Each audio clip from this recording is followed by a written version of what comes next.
What is it about women's pain that we so like to deny? Hi, folks. I'm Annette of AnnetteLeonard.com, back with Chronic Wellness. I recently started listening to a podcast that I think came out earlier this year called The Retrievals. And I am not spoiling anything by telling you that the premise is about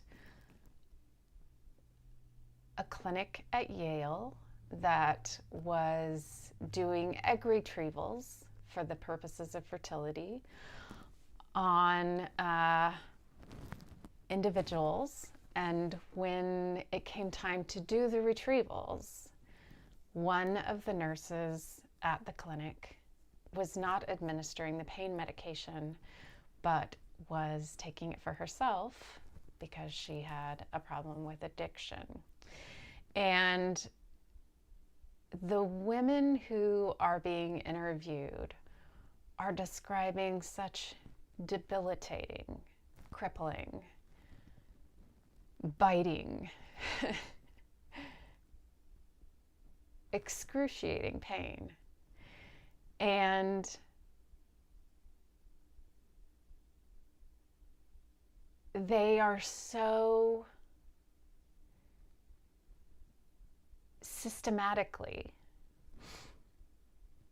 denied, told they've been given all they can have, told that their experience is outside of the norm and dismissed,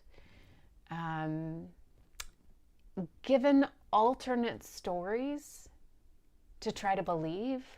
For example, one woman had an unusually high number of eggs that were retrieved. And so a nurse said to her, maybe it hurt so much because we were able to get so many eggs. And so that false positive story was offered in exchange for pain. And numerous other examples upon examples of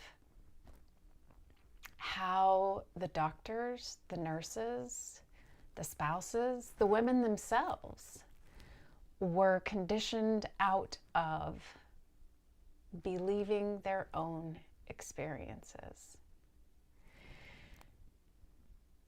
And it's so disheartening, shocking, saddening to understand that in the 2020s, we're still doing to women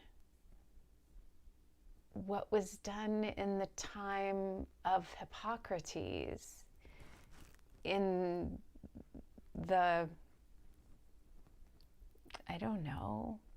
BCE 300s. I'm not sure I have that right, but definitely BCE,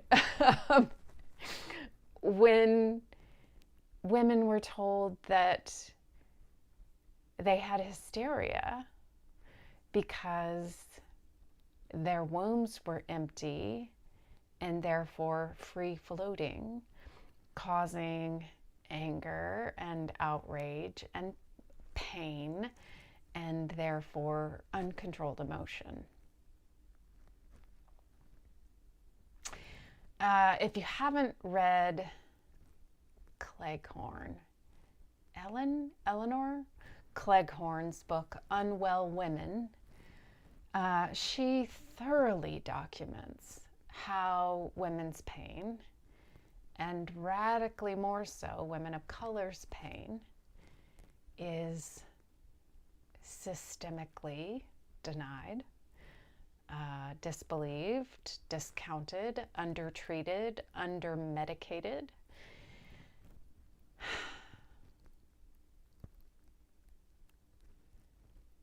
And it's hard to fathom that it all tracks back to hysteria and then on to Freud, and yet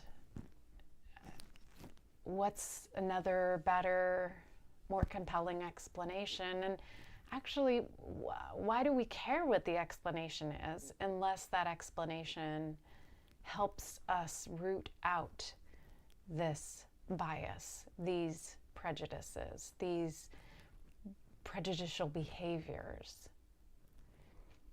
And there is an epidemic of under-treating, under-medicating, disbelieving, discrediting women's pain.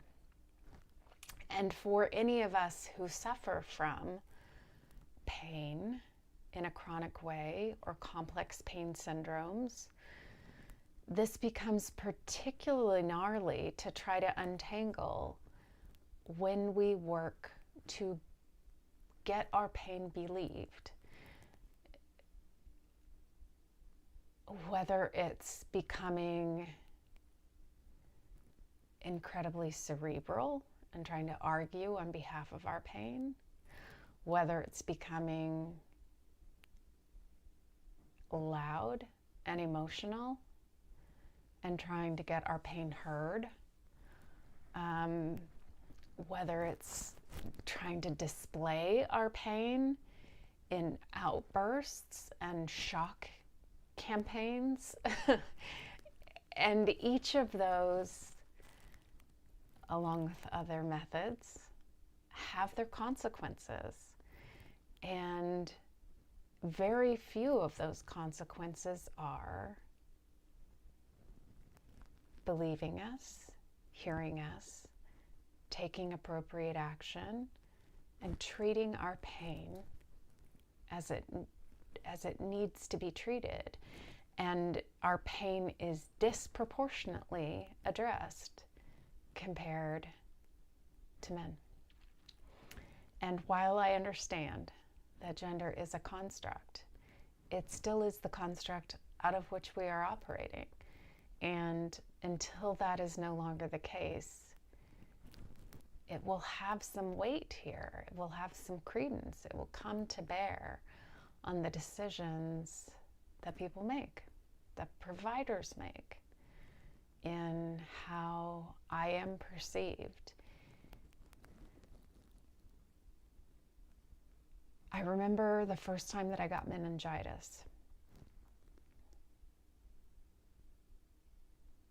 I was experiencing new degrees of pain.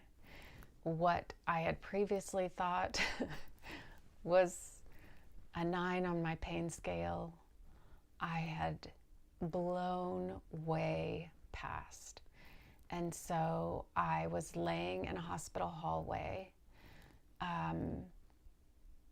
The experience of light and sound and touch was unbearable. And I was trying to have a doctor talk to me about my experience right then. And it was all I could do to keep from grinding my teeth down to nubs and vomit into my mouth and keep from just leaving my body because I was in so much pain. And he said, "What would you tell me your pain is on a scale of 1 to 10? And I said, "It's at least a 9. And he said, "Lady, it's hard to believe you say that when I see you smiling at me."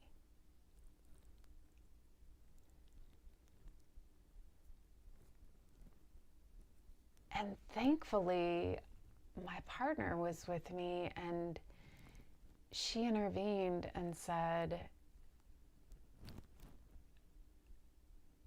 "I understand why you might say that." And she is a people pleaser, and she puts her best foot forward and often smiles at things that aren't funny because she doesn't know how else to cope with them. And she also is a people pleaser, and is trying to make you hear her. And oftentimes she knows that people believe her best when they're getting along with her. So trust her when she tells you that that number is a 9. Not everyone has that kind of advocate.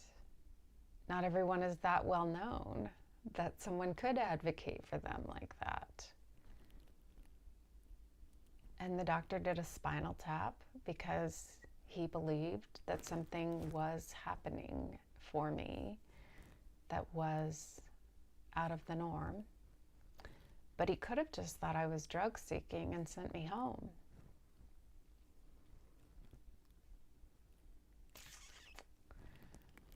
I'm not coming with solutions here, just anger, outrage,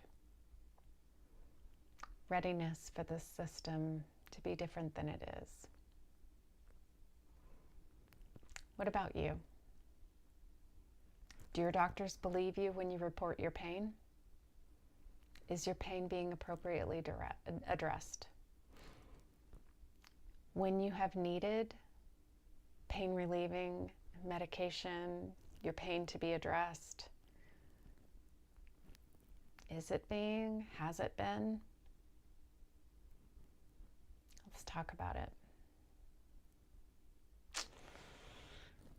I hope that you have doctors who listen to, respect, and hear you. And that we are heading toward a world where women's pain is believed and understood. Until we're together again, I thank you for tuning in. I love you. I'm sorry for the pain that you feel. And I hope that you're finding ways to tend to your heart, tend to your pain, and find ways for your spirit to be well.